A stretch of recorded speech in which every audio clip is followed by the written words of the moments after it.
Assalamualaikum warahmatullahi wabarakatuh. Baiklah, anak ibu semuanya, sekarang kita belajar matematika peminatan.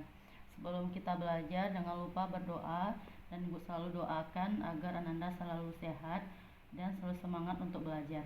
Baiklah nak, kemarin kita sudah membahas tentang penerapan atau penggunaan dari turunan fungsi trigonometri yang pertama, yaitu titik stasioner. Sekarang kita akan bahas yang kedua, yaitu selang kemonotonan fungsi trigonometri.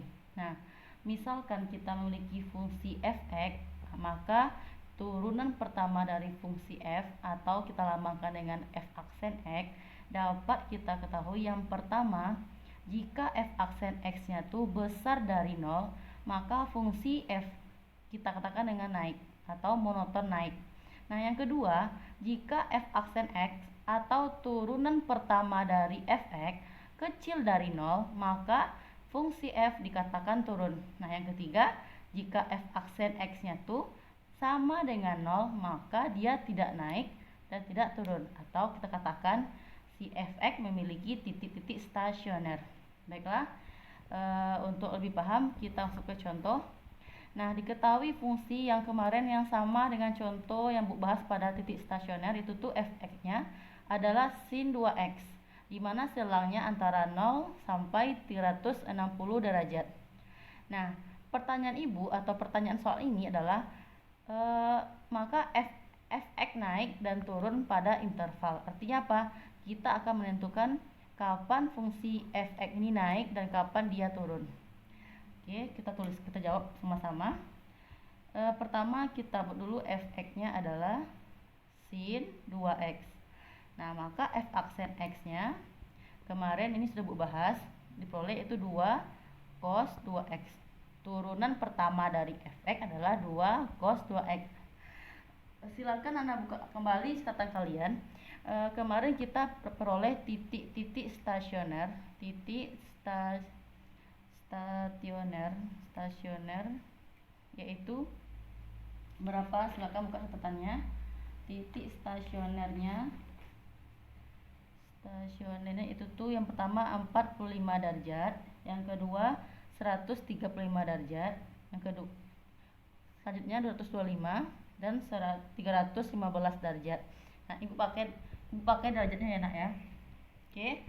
Nah, untuk menentukan apakah dia naik atau turun, yang pertama kita tentukan titik stasionernya. Kebetulan contoh ini sudah Bu bahas pada materi yang pertama. Nah, setelah kita peroleh titik stasioner, maka kita buat garis bilangan atau selang interval.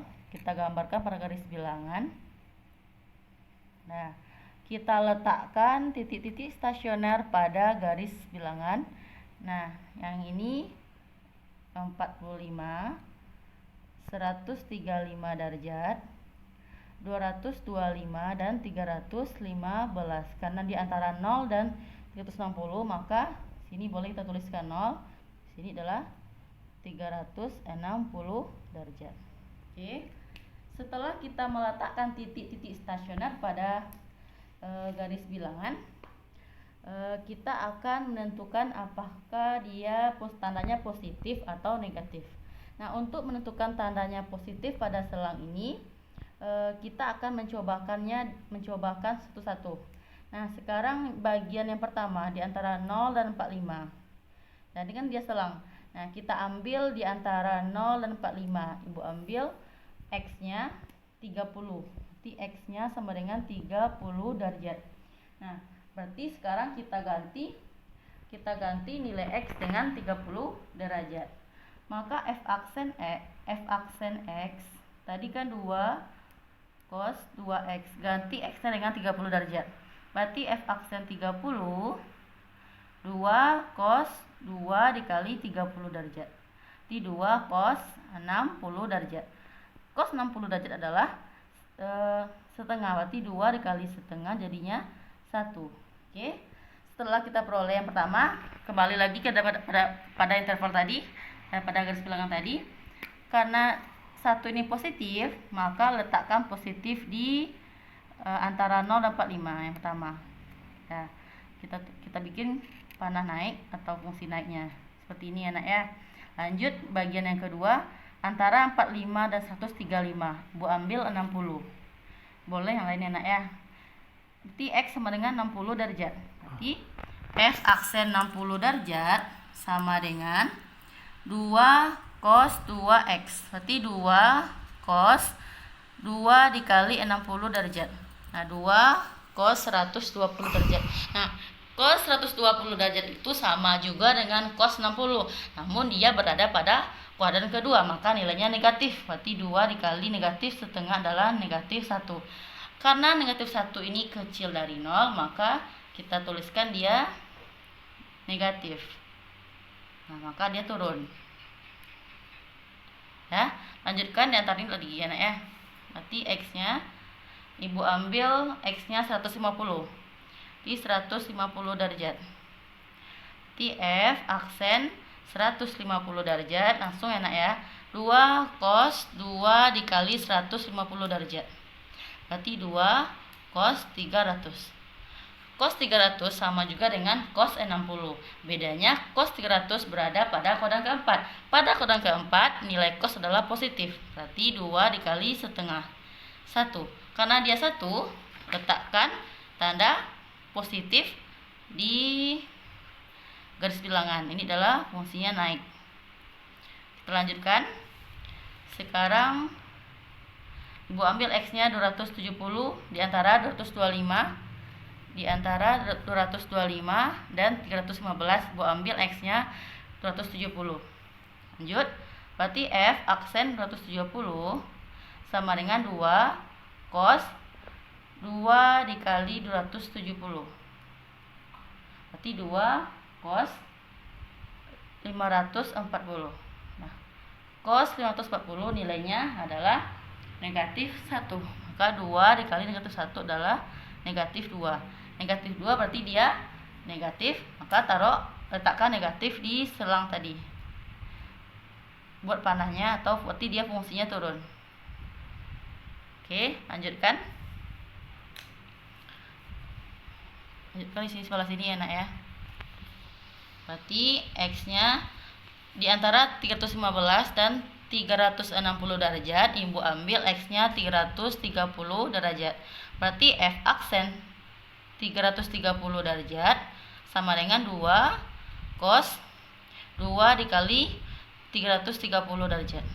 Sama dengan 2 cos 660 derajat. Nah, nilai cos 660 derajat ini sama dengan setengah. Berarti 2 dikali setengah adalah 1. 1 positif, maka letakkan positif di sini.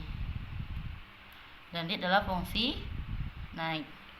Oke, sudah habis. Maka sekarang kita akan menentukan di mana dia naik dan di mana dia turun.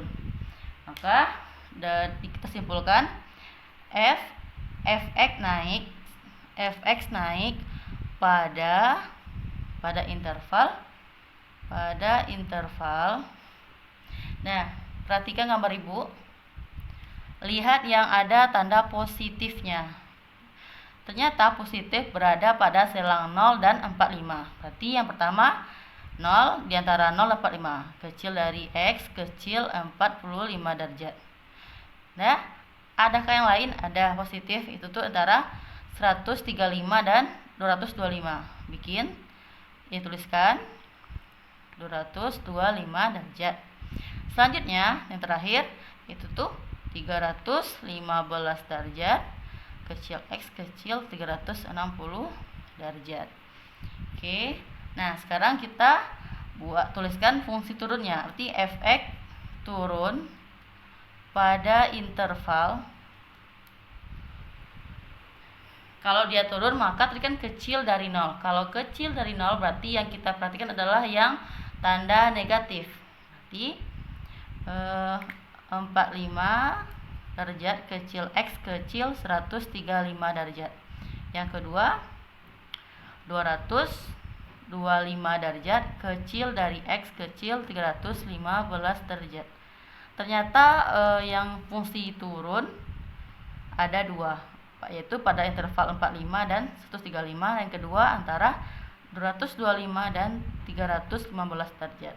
Oke, itulah pembahasan untuk selang kemonotonan fungsi trigonometri.